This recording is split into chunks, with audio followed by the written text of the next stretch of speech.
Apa sih hubungannya pawang hujan dengan dunia organisasi dan pengelolaan SDM?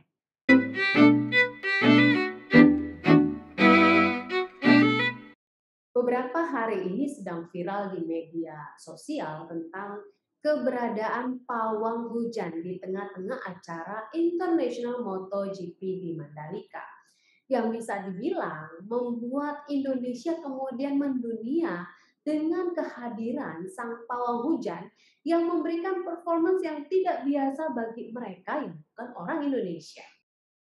Terkait dengan pawang hujan ini, jujurnya saya sudah terbiasa mendengarnya. Terutama nih kalau seseorang hendak menyelenggarakan sebuah kegiatan atau event, terutama yang hubungannya misalnya dengan resepsi pernikahan, yang umum dilakukan di mana-mana. Dan saya yakin sebagian besar dari Anda familiar dengan pawang hujan ini. Bahkan mungkin pernah menggunakan jasanya.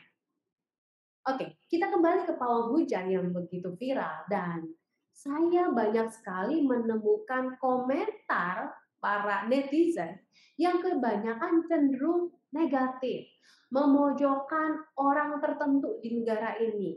Lalu kemudian juga ada kecenderungan menghakimi tindakan si pawang hujan dan PIC event dengan membawa-bawa tanda kutip agama dan seterusnya. Dan makin heboh lagi ketika ada seseorang di sana yang berkomentar kepada netizen lain untuk memisahkan agama dengan kearifan budaya lokal. Lalu kemudian dikomentari lagi nih oleh netizen lain dengan komentar yang jauh lebih pedas dan makin tidak asik untuk diteruskan sebenarnya. Oke, tentu sebagian kemudian bertanya, kok saya membahas soal pawang hujan di channel Dunia SDM? Apa sih hubungannya pawang hujan dengan dunia organisasi dan pengelolaan SDM? Ya, tentu saja tidak ada hubungannya sama sekali secara langsung. Namun fenomena pawang hujan ini dan perilaku sebagian masyarakat kita terkait ini menjadi cerminan bagaimana kita berperilaku di organisasi di mana kita berada. Jadi maksudnya bagaimana? Baik, mari kita kesampingkan dulu nih kejadian soal pawang hujan dan pro kontranya di masyarakat dan kita fokuskan pembahasan kita ini terkait organisasi dan bagaimana setiap orang di dalam organisasi tersebut kemudian bergerak satu sama lain. Anggap saja PIC event MotoGP Mandalika ini adalah pemimpin di perusahaan. Bisa dia misalnya level seorang supervisor, manajer, direktur, atau mungkin pemilik perusahaan. Lalu si PIC event MotoGP ini punya satu tujuan yang besar, yaitu memastikan acaranya sukses besar sehingga setidaknya nih secara tidak langsung meningkatkan citranya sebagai seorang leader atau PIC event dan bahkan lebih kerennya lagi mengharumkan nama bangsa Indonesia. Atau kalau kita bicara organisasi, kita menyebutnya sebagai tujuan organisasi berikut dengan KPI-KPI-nya yang terada di dalamnya. Dan tentunya setiap pemimpin di organisasi punya KPI-nya masing-masing untuk mengukur kinerja orang yang menempati posisi tersebut. Betul nggak? Lalu ketika seorang pimpinan diberikan KPI, pastinya ia kemudian menyusun rencana aktivitas apa saja sih yang harus dilakukan untuk mencapai tujuan tersebut. Dan siapa saja yang bisa ia ikut sertakan ke dalam aktivitas yang sudah ia rencanakan sebelumnya. Nah, lalu kemudian di tengah perjalanan untuk mencapai sebuah target KPI, pastinya selalu ada tantangan, ada masalah, lalu juga ada hambatan dan resiko yang harus dihadapi sebagai seorang pemimpin yang baik. Ketika menyadari hal ini, tentunya ia mempunyai satu rencana cadangan atau mitigation plan apabila tantangan, resiko, hambatan yang ia prediksikan itu muncul. Sampai sini, sudah mendapat bayangan? Oke, saya akan lanjutkan lagi. Saat kita menjalankan profesionalisme kita di perusahaan, tentunya ada nilai-nilai dan prinsip yang kita pegang. Dan nilai-nilai atau prinsip tersebut yang kemudian memagari kita untuk menilai apa yang boleh dan tidak boleh kita lakukan ketika kita menjalankan tanggung jawab kita.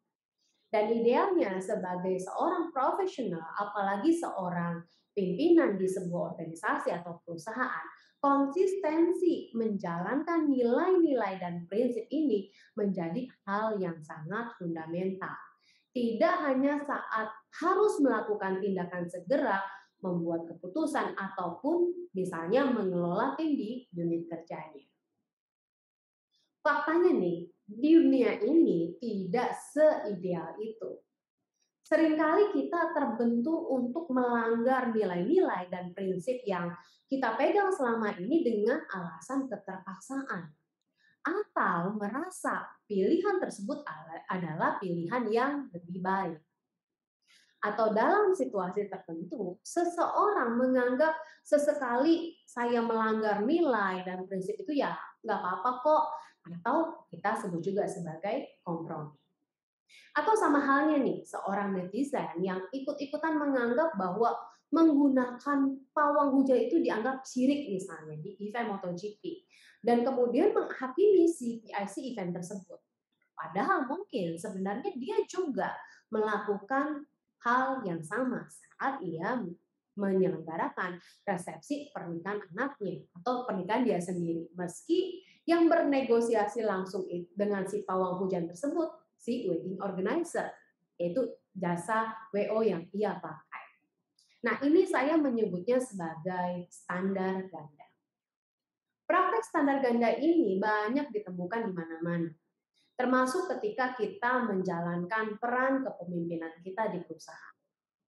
Salah satu contoh sederhana yang terjadi di salah satu klien saya adalah ada peraturan bahwa semua karyawan harus datang tepat waktu dan mengisi daftar hadir absensi dengan fingerprint. Kata semua karyawan artinya peraturan ini berlaku untuk semua level jabatan di perusahaan. Benar nggak? Dan faktanya muncul keluhan karyawan karena si atasan yang membuat aturan tidak mengikuti atau mentaati aturan yang ia buat. Selalu datang terlambat dan tidak mengisi daftar hadir. Atau contoh lain nih, manajemen mengatakan kepada karyawannya, dan bahkan misalnya menjadi slogan di perusahaan untuk senantiasa berintegritas. Ini sering banget saya temukan. Namun fakta menunjukkan tindakan yang sebaliknya. Ini standar ganda. Lalu apa dampak standar ganda ini di dunia organisasi dan kepemimpinan di dalam organisasi? Ini yang banyak saya temukan, baik ketika saya membantu perusahaan klien saya, atau perusahaan saya bekerja sebelumnya, dan cerita pengalaman para kolega saya di perusahaan-perusahaan. Ketika terjadi standar ganda di sebuah perusahaan, apalagi ketika ini dilakukan oleh para pimpinan puncak di perusahaan, maka salah satu akibat yang terjadi adalah terhambatnya pertumbuhan organisasi. Program kerja yang hanya menjadi wacana dan politik kantor antar rekan kerja yang saling menjatuhkan. Dan kondisi ini sangat tidak sehat bagi sebuah perusahaan. Saat terjadi standar ganda, maka sangat mungkin budaya perusahaan yang ditulis dengan apik dan menjadi artefak yang wow tidak pernah menjadi kenyataan dan hanya menjadi slogan saja, tidak berubah jadi perilaku di seluruh karyawannya. Standar ganda dan kurangnya akuntabilitas kepemimpinan melahirkan kebencian dan moral yang rendah di antara karyawan. Dan mereka yang membuatnya sama sekali tidak mungkin untuk membentuk karyawan-karyawan yang unggul di perusahaan. Dan karyawan juga cenderung terus-menerus membuat alasan. Lalu kegiatan change management pun gagal dalam pelaksanaan. Akhirnya, berapapun nilai uang yang Anda keluarkan atau investasikan atau mungkin menggunakan jasa konsultan kelas dunia untuk membawa perusahaan Anda untuk maju dan memiliki budaya organisasi yang excellent, akhirnya akan kembali seperti apa adanya, tidak kemana-mana. Sekarang, ini pertanyaan yang perlu kita refleksikan bersama sebagai seorang pimpinan dan karyawan di perusahaan.